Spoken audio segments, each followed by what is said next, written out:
فتنہ اتنا بڑا فتنہ ہوگا کہ ہر نبی نے اپنی امت کو اس فتنے سے ڈرایا.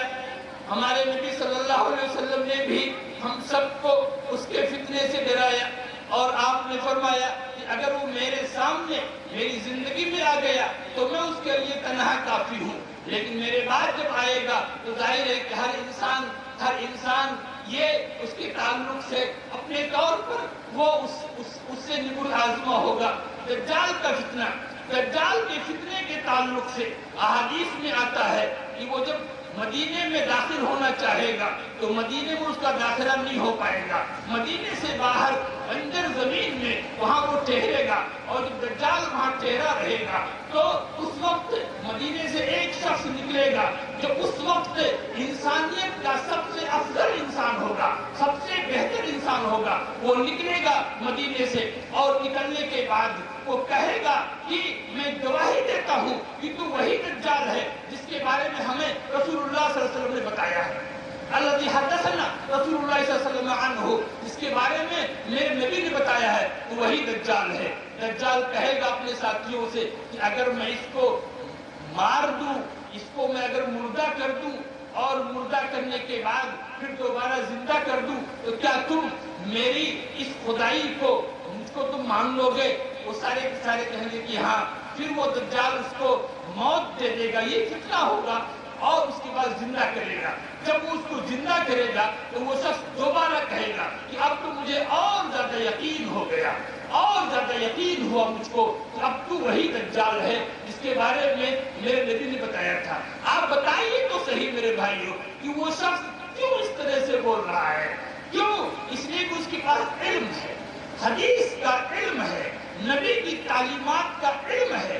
ورنہ دجال کے ایک ہاتھ میں جنت ہوگی، ایک ہاتھ میں جہنم ہوگی، اور دجال کا فتنہ اتنا بڑا فتنہ ہوگا کہ بنجر زمین سے گزرے گا اور اس زمین کو آرڈر کرے گا کہ تو اپنے خزانوں کو اگل دے. زمین اپنے خزانوں کو نکال کے باہر کرے گی اور ایسے سرسبز اور شاداب زمین سے گزرے گا جو بالکل ہری بھری ہوگی، لیکن وہاں کے لوگ دجال کی بات نہیں مانیں گے. دجال کہے گا کہ تو اپنے برکتوں کو سمیٹ لے، وہ زمین بنجر ہو جائے گی. یہ سب اللہ رب العالمین کی مشیت سے، اس کی اذن سے ہوگا.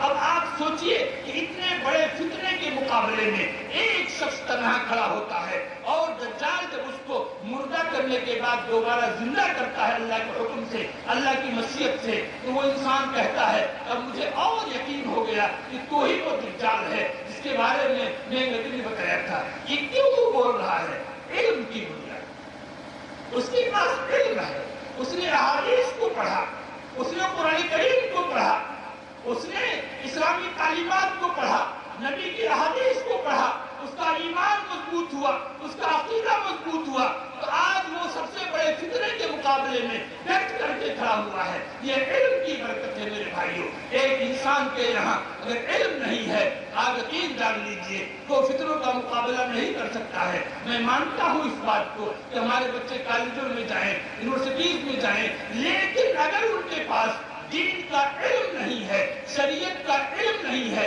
قرآن و سنت کا علم نہیں ہے، تو وہ ان فتنوں کا مقابلہ نہیں کر پائیں گے. جو فتنے وہاں پر رونما ہوتے ہیں اور جس طرح سے وہاں پر اسلام کے خلاف، پیغمبر اسلام کے خلاف اعتراضات کیے جاتے ہیں، ان کا مقابلہ ہمارے بچے نہیں کر سکتے ہیں. اس لیے میرے بھائیوں، اس بات کی ضرورت ہے کہ ہم اپنے بچوں کو علم کے زیور سے، علم دین کے زیور سے آراستہ و پیراستہ کریں. آپ کیا سمجھتے ہیں؟ آج آپ دیکھیے صرف چاروں طرف پھیلا ہوا ہے، چاروں طرف صرف پھیلا ہوا ہے. لوگ صرف یہی کو توحید سمجھ رہے ہیں اور اس کو دین سمجھ کر کے انجام دے رہے ہیں. یہ صرف آیا کیسے؟ یہ صرف آیا کیسے؟ آپ قرآن کریم میں سورہ نوح کو پڑھتے ہیں اور اس میں اللہ رب العالمین نے مشرکین کے بتوں کا تذکرہ کیا ہے. ود کا، سوا کا، یغوث کا، یعوق کا، ان کا تذکرہ کیا ہے اللہ رب العالمین نے. لیکن یہ سب کیسے ان کی عبادت شروع ہوئی؟ کبھی آپ نے اس پر غور کیا؟ صحیح بخاری کی روایت ہے، ابن عباس رضی اللہ تعالیٰ عنہما کہتے ہیں کہ یہ سب ود، سوا، یغوث، یعوق، نصر، یہ سب اپنی قوم کے نیک لوگ تھے، قریب لوگ تھے، نیک پرہیزگار قسم کے لوگ تھے. جب یہ مر گئے، ان